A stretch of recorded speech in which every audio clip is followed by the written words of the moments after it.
Hello, everybody, and welcome to our final coverage of this season of Ninjago Masters of Spinjitzu, episode 44, No, Corridor of Elders.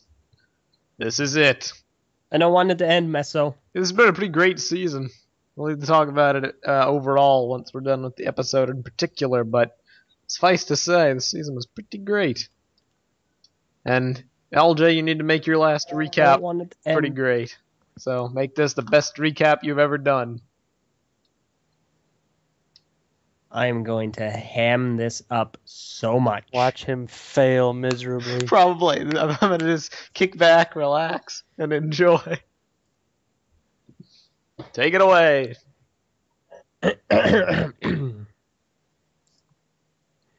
Don't keep us in suspense too long. The episode begins. Okay. We get the greatest, most fantastic intro for this show that we've ever gotten before. And then we get the intro. Master Wu is telling us the title of this episode. So we see the village. It is in ruins. Anaconda are just wrecking things. They are wrecking everything. In fact, they're like a purple plague. They're like Barney decided to kill everything. Then we're in a desert. We see Jay and then Lloyd. They're all communicating. They don't know what to do. They're totally abandoned. Everywhere. They don't have their dragons, but they have these handy trucks, these noodle trucks. So they can reconvene somewhere.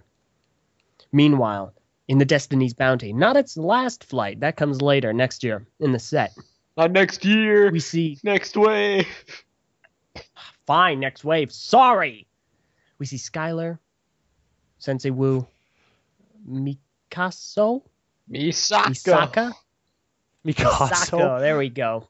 It's French for front door.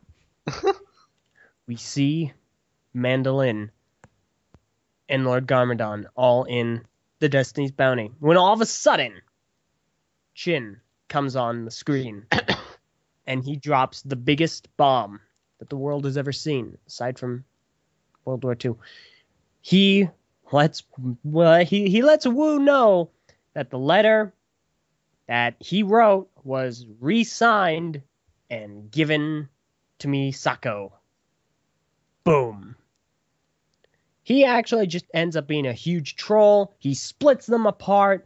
There's drama all over the place. It's a pretty trying scene. It was a great scene. He was like, he just did it to mess with them even further, just add insult to injury. And he never wanted a truce. I feel like Chen is a Lego version of Meso. But anyway, so scene cuts. We see Pythor, and he manages to Spider-Man his way out the hamster wheel. He listens to all the stuff going on. He's like, well, on the radio. He's like, a true anaconda would never do this. He sees the book, grabs the book. He's like, oh, I know what I got to do. And he starts running away. Well, Lloyd meets up with the mastermind. He says, hey, can you send a message to everyone? Tell us all to reconvene. They end up all reconvening back at the secret lair, which is apparently in the desert now.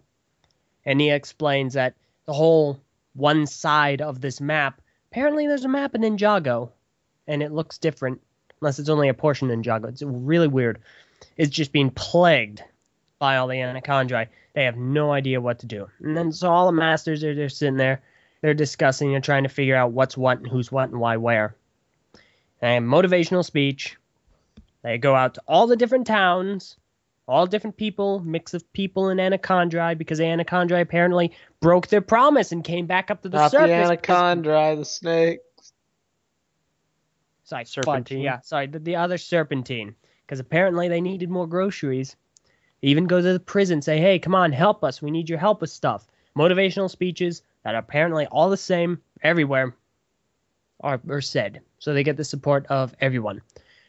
Then we cut to the Corridor of Elders, which is basically, what's a good way of explaining this? It's like choke point. If you took Mount Rushmore, you copy-pasted it, you changed everyone up on one side is different and the other side is just Mount Rushmore, and you made it this kind of Grand Canyon-esque thing. That's basically the Corridor of Elders. Grand Canyon is pretty darn wide. This thing was pretty... It was a trench between... it was a canyon. They literally said it was a canyon. See? The not-so-grand Corridor of Elders. Not-so-grand corridor of canyons. Corridor canyons. Grand Canyon is like super wide. This thing was like how many minifigs across? 10 10 roughly. 5. Yeah, 5 minifigs across. Between 5 and 10. Yeah, five's way too small. But yeah, between 5 and 10. So the Anaconda are trying to get through the Corridor of Elders, but the ninja and their buddy Opalos are there to bottleneck them. They're going to apparently hold the line. Like, Lloyd draws a line in the sand. He's like, we're not going to let them cross this line. Because arbitrary rules. Don't forget, the line had a name. Did it have a name? Yeah. What was the name? Liney? No, I believe it was the line of no return, I believe is what Wu called it. Yep. So anyway, everyone's getting ready. They're powering up. They're getting ready to stop the Anaconda. The Anaconda charge, and bam! Stalemate. They're just trying. It's basically a game of push and shove. The Anaconda are trying to push forward instead of stabbing and eviscerating them with the swords. And the ninja are like, nope, we're not using our powers. We're just going to hold the line. Yeah, okay. This is one of the... You know what would have really helped? What? Is if any of those people that they made the motivational speech to actually showed up to help. Well, some of them did. You did. Some of them did. No, I gotta say. I don't remember any. Some did. There was like the dude with like the lightsaber. And there was Yeah, the a comic. lady that right. hit someone with a What was it he said? I'm pretty sure he quoted a movie of some. Yeah, fear. Fear is not a word where I come from. What is that from again? Because I completely I don't know. spaced out on it. I gotta say, Okay, real so- quick. No, not the I gotta say, real quick. I don't much have often negative things to say. Well, I don't much have often. I don't often have many negative things to say about Ninjago. And it really is a shame that something like this happened in the final episode. But I wasn't really a fan of this scene. It worked because of dramatics, but when you actually stop to think about it, it doesn't hold up. There's like a 30-second window where they're all using elemental powers and trying to be smart. Then they all fall back to the line, and they stand there, and they wait for the snakes Yeah, I like how to they charge down and push Hey, them. we have an advantage. Like, We've actually managed to push them back behind the line. Let's not cross the line ourselves. yeah, let's just go back behind the line and just wait. You'd smudge the line. And then what LJ said, they're just trying to push each other, and they're not using weapons, and they're not using their powers, and the Anaconda aren't using their swords. They're literally pushing. It's like glorified tug-of-war, but it's push-a-war. It really understand. took me out of the immersion. I just remembered where that really- line is from. Oh. It's Where? just from an earlier episode of Ninjago. Oh. Remember when the episode where Lloyd, shoots up in age? He's taking that comic book quiz about some superhero. Oh my gosh, Nice. yes. That was a line the superhero used. That's a reference. Good I feel job. like such an idiot. If it's referencing itself. I thought it was like some sort of pop culture reference. Yeah, I thought it was like from the Evil Dead. What?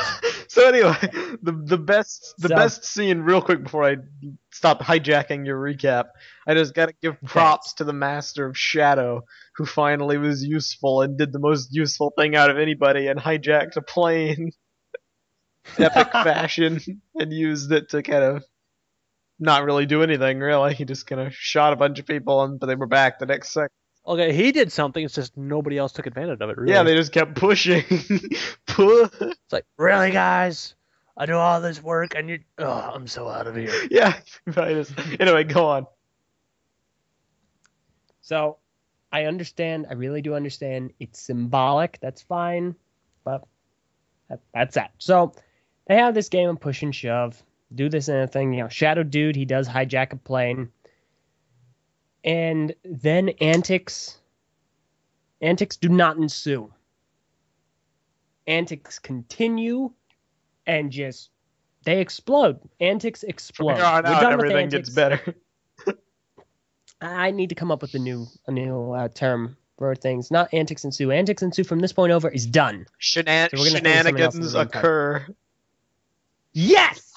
Shenanigans occur. The ninja finally go, you know what? Forget it. Fine. Bam! Spin jutsu, and they just start mowing Anaconda down.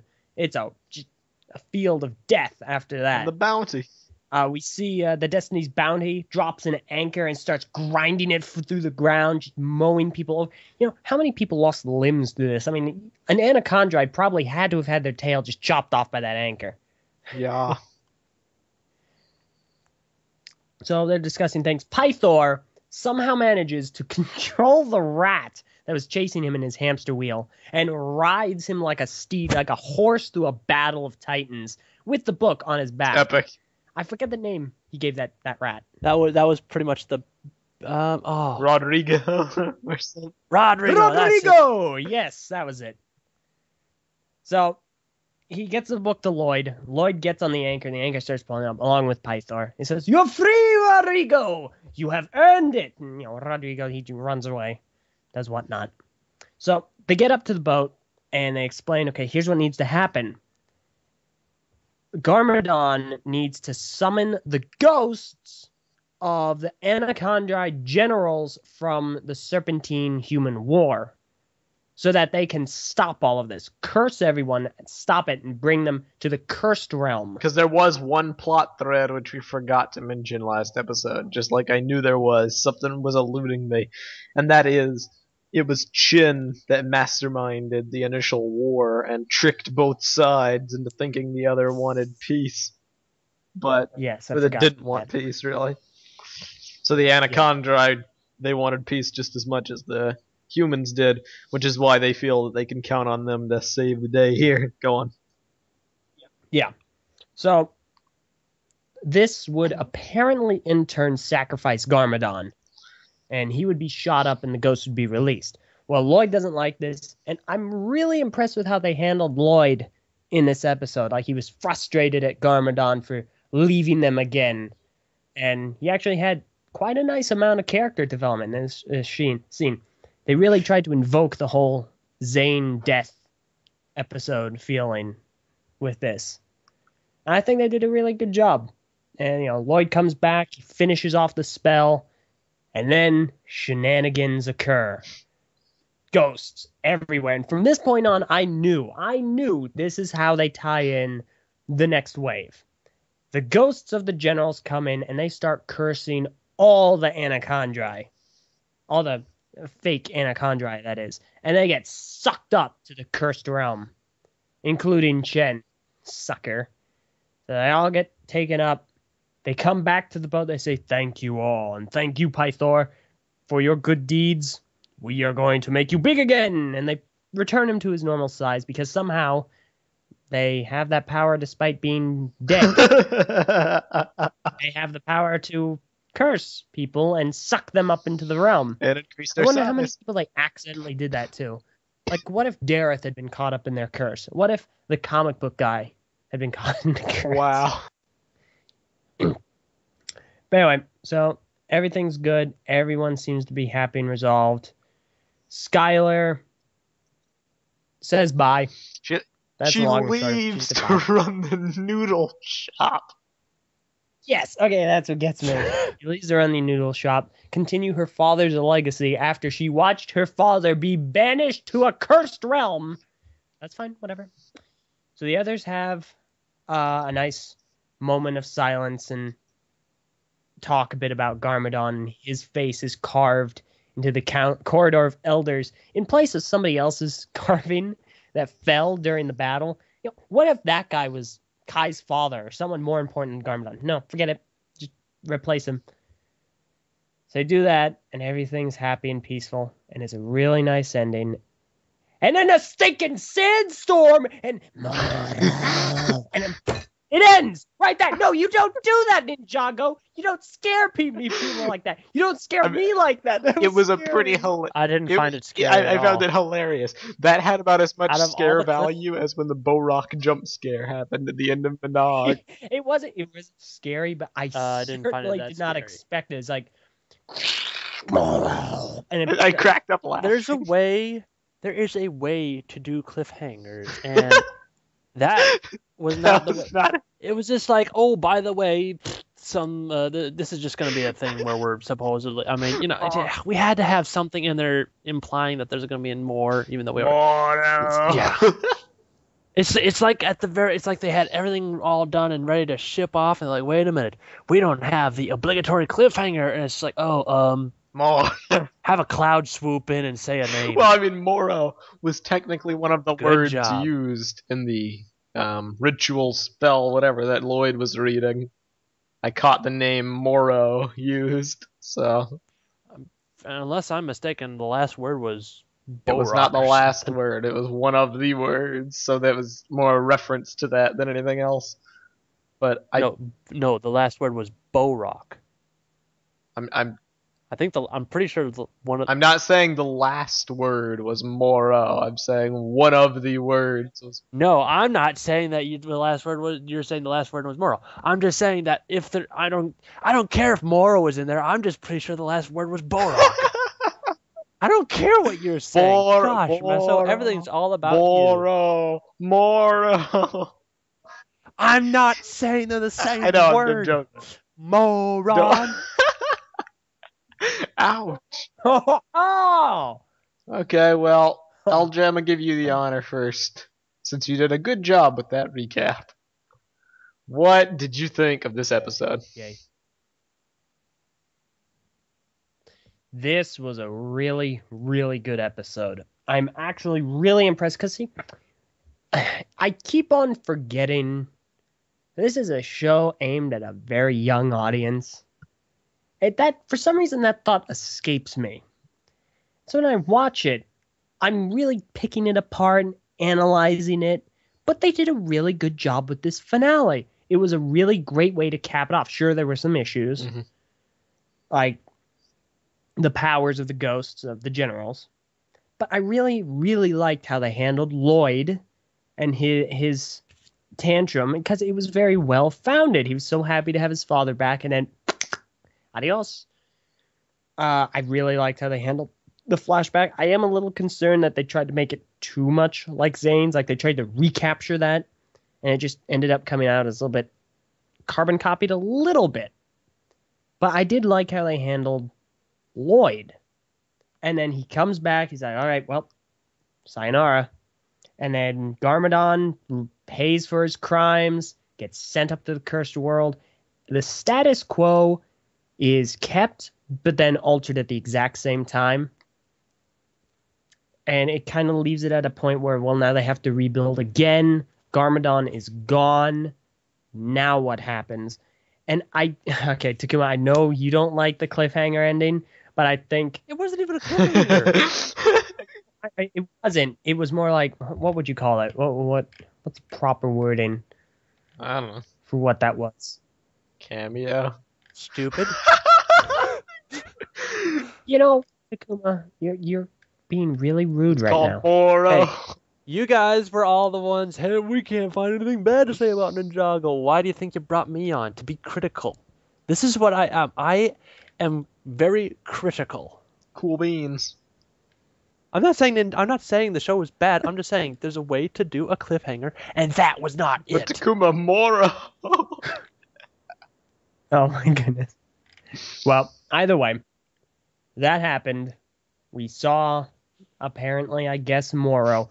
I felt that was fine. I felt, they were there. The character was there. That's fine. As soon as I saw the ghosts, the bright green ghosts, I knew this is the tie-in. That's how they're going to do that. I actually really like that. I'm very intrigued that now they're tying the stories very tightly together. It's a continual series. Very different from what we originally got in the early days of Ninjago. Everything was very separate, aside from a couple of things reoccurring and coming back. So I like this progression. This is where we are now. I like how they handled all the characters. Everything, except for Skylar. Skylar, I feel they should have done something a little more. Maybe they have We'll talk future about plans. her in a minute. Okay, fine. Can I But just overall, interject something? I did like the episode. It was enjoyable. It was a very good finale. It's probably my second favorite finale of theirs.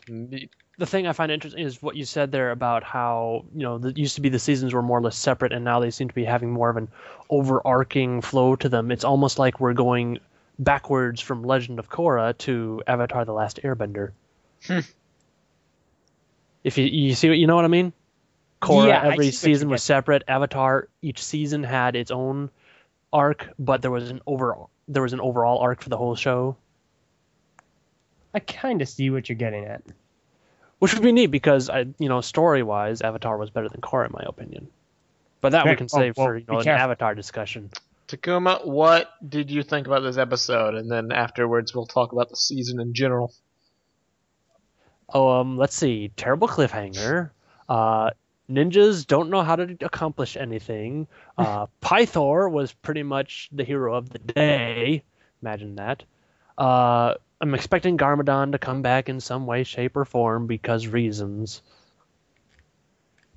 And not I'm expecting it because reasons, but I'm sure they'll bring it back because reasons. I like. What was that part you said at the beginning of your bit, LJ? Lloyd? Well, I liked how they handled the characters. Yeah, before that. Ah. You were talking about the show's What did I target say audience. before You were that? talking about the target audience.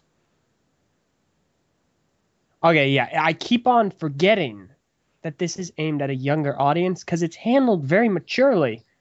I mean, a lot of the characteristics and a lot of the character and a lot of the show is handled a lot more maturely than I would expect. You sound. And it keeps on slipping my mind that it's aimed at a much younger audience than us. Ladies and gentlemen, LJ is sounding more and more the way that I and my friends did right as we became bronies.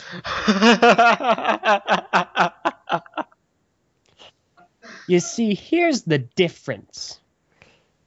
You're Good insecure and aren't willing to take a chance on a good show. No. You see, Yes, I'm yes, yes, perfectly yes. secure. So what did I think have of the a final mask. episode? I thought can't it was be really any more good. secure. And I've got a mask. But you see, here's the thing, Takuma. This is methinks he aimed doth at- protest. Please at- don't at delay. children of all genders. That's its intention. Okay. Hang on, I gotta stop myself before people start taking my words and then stretching Go them. on, Takuma. About what? The episode. Oh, okay. Well, in that case, overall, pretty good finale. That pretty much was it. Ninjas didn't do as much as they should have. Pythor did more than he should. Well, not more than he should have. Pythor did more than I expected to, and Garmadon will probably be back one day. Terrible cliffhanger. Ghosts are cool. 2 clawed thumbs up. Nice. Claw. And my thoughts in general are I like Oh, and hooray to gosh, I can't remember his name now. Dareth. Yeah. Hooray to Dareth for his little interruption there at the end. Yep. Good old Dareth. I thought the episode was cool. You guys pretty much summed up my thoughts. So we are going to skip my thoughts and directly proceed into the season in review. Let's really take a look at what happened this season and a lot of the overarching things that happened in the finale that will have ramifications in the future. Going to start off with the death of Garmadon, or how I'm going to refer to it, Garmadeath. So, Did he really die, though? He was just banished. banished to the cursed realm. For all intents and purposes, yeah, I'm going to count it as a death. And we know now from this episode that if something's banished to the cursed realm, they can be brought back if the person that banished them was traded. So who banished him? Lloyd? Oh no. Yep. Lloyd's gonna get banished one day in order to bring back Garmadon, and yeah, and it'll be Wu that banishes him, and then Garmadon banishes Wu to get back Lloyd, and then Lloyd banishes Garmadon to get back Wu, and it's just gonna be the circle of banishing each other. It's like, okay, which 2 of the team do we need out right now? And the other one will send to the eternal sleep of the banished realm where they're eternally tormented, but for the good of They mankind. burned the book, so... Oh, fuck Well, yeah. Anyway, Yeah, well, reasons. my stance on Garmadon's death. Thought it was very well handled. I think more so than Zane's death. Being completely honest. That may not be an opinion that you two share, but the reason is because immediately after Zane died, Zane's death was great in its direct handling. But about 3 minutes afterward, they immediately undercut it by saying, oh, he's alive. In some form. They didn't even wait until the next season or a trailer They just immediately said, yeah, he didn't die. He's around. In this episode, yeah, he could come back in the future, but for all intents and purposes, there was nothing to suggest that. As far as we can tell, he's dead for good. And that... I've got one word for you. Next season, or well, I guess this is 3 words, but I've got one word about the next season for you. Ghosts. Go on. You need me to put 2 and 2 together for you? Well, I mean, none of it... He isn't in any of the Yeah, sets. we've got a complete look at every minifigure, and Garmadon's not there. So, I mean, I guess I'm going to call a cameo then. it's possible. But for all intents and purposes, he's dead. And that immediately makes it more of an impactful death than Zane's not death. Although I understand character, Zane's a main character, so his death may have more impact than Garmadon, who was a villain for like the first 3 seasons. But thought it was very well handled. Yeah. Part 2, Skylar. Oh boy. Being completely honest, they dropped the ball with her majorly. No real character to speak of. It was all tied to her father. She never really got a time to shine, really. She was a spy for one part. Her best scene was the escape sequence with Kai all the way back in episode 42. That was nice. That's about it, and then she's gone as quickly as she came. I thought they were setting her up to be a new member of the team. And from all intents and not for all intents and purposes, for as much as we can see, she's not in any of the summer sets. So she is effectively a non-character, unless there are plans for her in the future. A little bit of wasted potential there. What do you guys think? Do you think she was handled okay?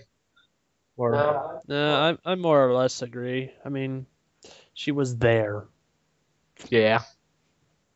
It's like, yeah, her only use was as a spy and then A distraction for Kai. I was gonna say a potential love interest for Kai, and for half the season a spy. After that, there wasn't even much of a redemption story or anything to it. No. It was like she just changed her mind, which I could make all kinds of terrible jokes about right now, but I won't. Yeah. Felt like there was a little bit of missed potential there. Then the Anacondrae and Pythor. Now this, and it kind of ties in with the next bit too, I think the way they incorporated the Anacondrae and Pythor, and they used both past Ninjago stories with like the Serpentine and stuff all the way back from the second wave, and then past Ninjago lore that we've never gotten to see, like the Serpentine War, and they mashed it all together to weave a good storyline that didn't feel like a rehash. It felt fresh, it felt new, but it still played upon that which came before, and I thought that was a very good thing. The whole flashback sequence in whatever episode that was a great thing. Really fleshed things out. The Anacondrae complained a lot about the villains, and really at the end of the day, Chin was the villain. The rest, be they cultist mooks or snake mooks, they were just mooks. They were nothing special.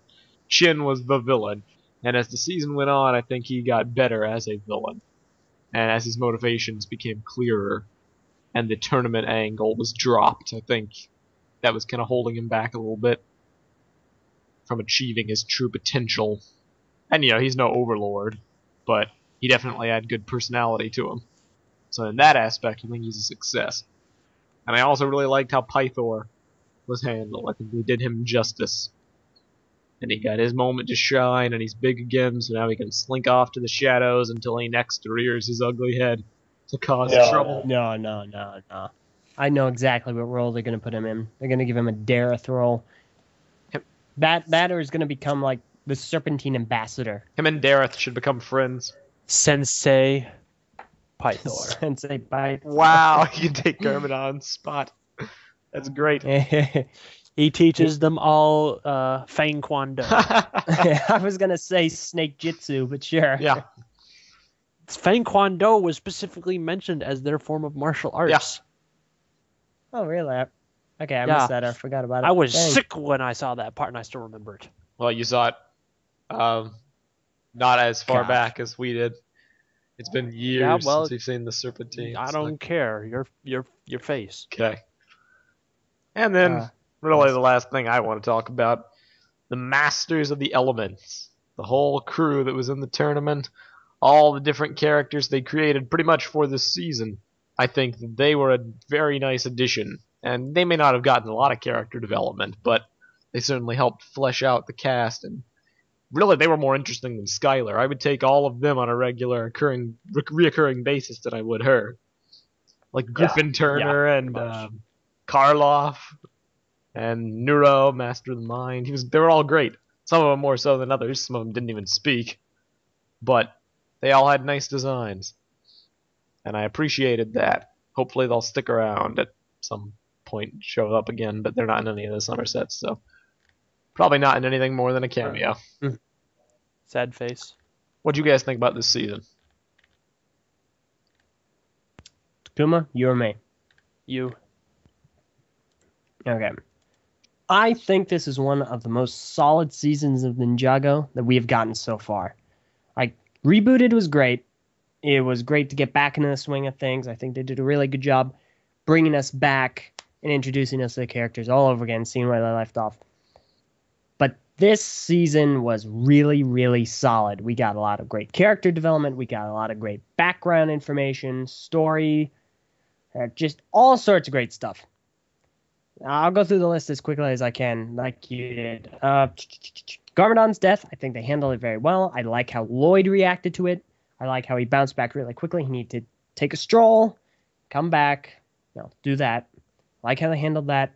Garmadon definitely does seem dead. So, whoops. Gosh, what else did you do? What was the next? Skylar? Yup. Skylar, I'm sorry if I'm being flustered. VAR is messing me up in the chat. VAR joined the call. And I was going to spoil. You didn't have to acknowledge me. Okay, so. You didn't have to acknowledge me. Is this Colograph, by the way? Okay, cool. Anyway, back to muting. Cameo there. Right, thank you. Okay, go on. Anyway. Yeah, hey, audience, what's up? I'm murdering. Goodbye. Great, he never watched it. So, anyway, Skylar, okay. I think they really had something going there for a while. That would have really worked out. They could have really done something great with that character, but I definitely think that was a one-season character. And I'm sure maybe in the future they're going to bring her back kind of like a Pavlov's gun. Is that the term? I have no clue. I know there's the Chekhov's gun, but that's not the same terminology. There we go, Chekhov's. You're not using it the right way, but go on. Oh, well, I tried. Anyway, I'm sure they're going to bring her back at some point, and it's kind of a shame they let that drop. But at the same time, she doesn't really quite fit into anything. She didn't have enough character development to have her continue to be a character or a reoccurring part of the story of the group. Because they didn't really give her a redemption story. She did all the horrible things. She spied, she lied, she helped them complete the spell. Which, by the way, Meso, that brings up something I wanted to mention. All the elements are required for the spell to be complete. Mm-hmm. Where was water? We know there's an elemental master of water, and we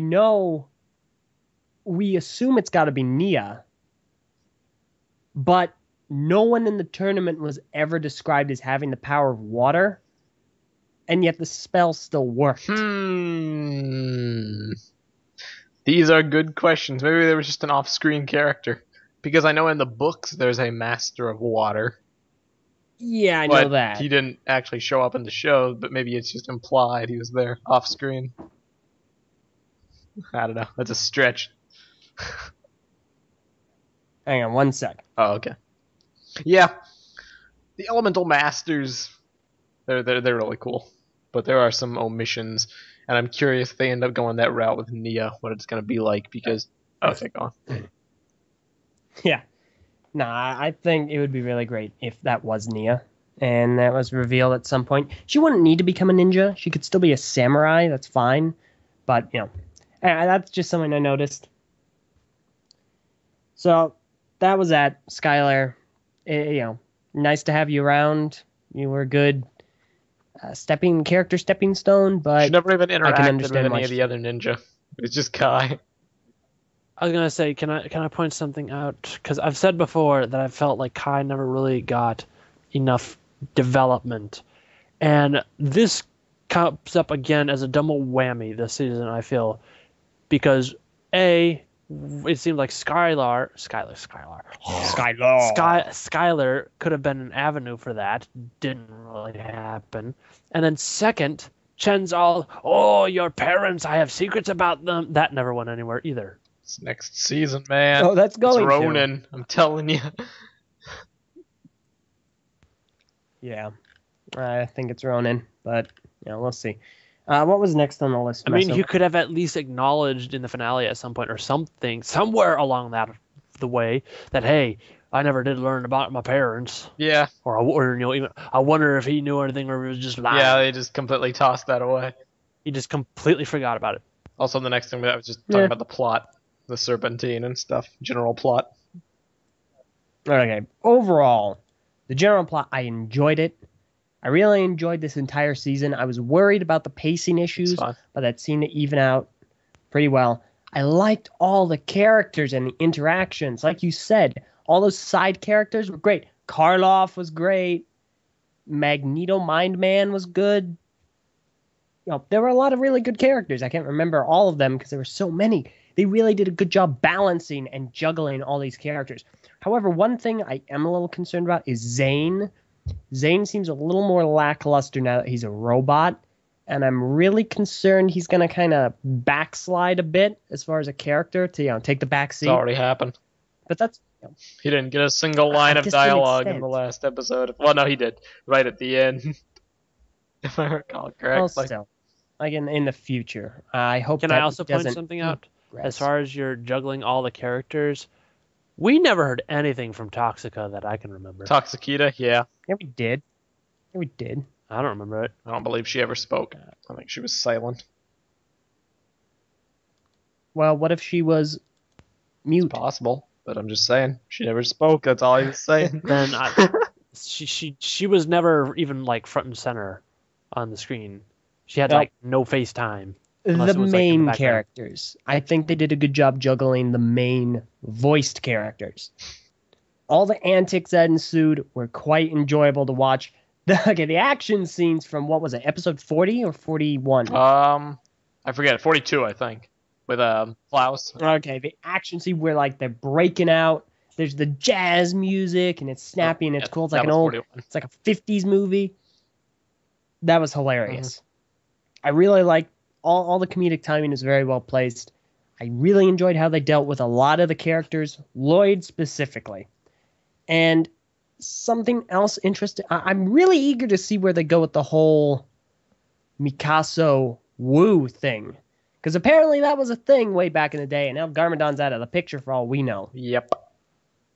So is that going to go anywhere? I've got a feeling Wu is going to die by the end of the next season. just I wouldn't be surprised. There was a rumor a while back that this was going to be his last season, but yeah, I don't know. I do not know either. But yeah, I think the writers and animators and scripters and everyone on the team did a really phenomenal job this season. I think it was very solid. There are a few plot holes and continuity errors here or there, like the Master of Water debacle, the whole day lost thing, stuff like that. Yeah. But overall, I really liked the energy of the season and how it played out. I liked it. Nice. And Takuma, what do you think? It was not perfect, but it was great. Nice. I really liked the theme song this time around. Something about it just made it feel like the game was on. Yeah, the intro is my favorite thus far from all the different series. I did not like honestly, last season was probably like my least favorite season of all, even though it had some of my favorite moments. Agreed. Overall, I did not like the theme from last season. Yeah. This season had a really good theme. Yeah, this season, it Song. definitely had some issues, in the finale especially. But overall, I think it was really good. It's definitely up there in my favorite Ninjago seasons, if not my favorite one overall. That's kind of a bold claim to make, but it's been a while since I've watched the others. This one's fresh in my mind, and I really enjoyed it, so hey, temporarily at least, until I go back and rewatch them, I'd say this gets my spot. I like it more than Rebooted. So there's that. Just a couple little things here and there, like Skylar and the whole push grand climactic fight scene that kind of took me out of it a little bit. But overall, I really enjoyed it. And with that, that pretty much concludes our coverage of the last episode of Ninjago Tournament of Elements, Masters of Spinjitzu, whatever you want to call it. We thank you all for listening to these 10 episodes worth of discussion and commentary, and we would love to hear what you think about the series thus far and your hopes for the future. You can post up in the comments, or hey, you can go over and talk on the TTV message boards. We have an Ninjago forum. It's not used that often, but hey, feel free to start a conversation. No, it's pretty active. Oh, cool. It's really active. The Ninjago 2015 speculation topic, it's always active. Maybe I'm just the one that's not active then. Yeah, you Maybe are. it's all my fault. So, yeah, no, seriously, I'm active there all the time, and nearly stuffed the guy for spoiling stuff. we thank you all for following along with our coverages, and we will see you in the summer for the Ghost Wave and our opinions thereof. Maybe we can get one or two more people in here to talk about it with us. Maybe the return of Kai. Maybe Var. Who knows? I'm Var. Thank you, Bar. Admirable contributions. Yep. Thank you all for listening, and we will see you all next time. Ninjago sucks. Chima for life. Wow. Thank you all for listening, and goodbye. See ya. Toodles.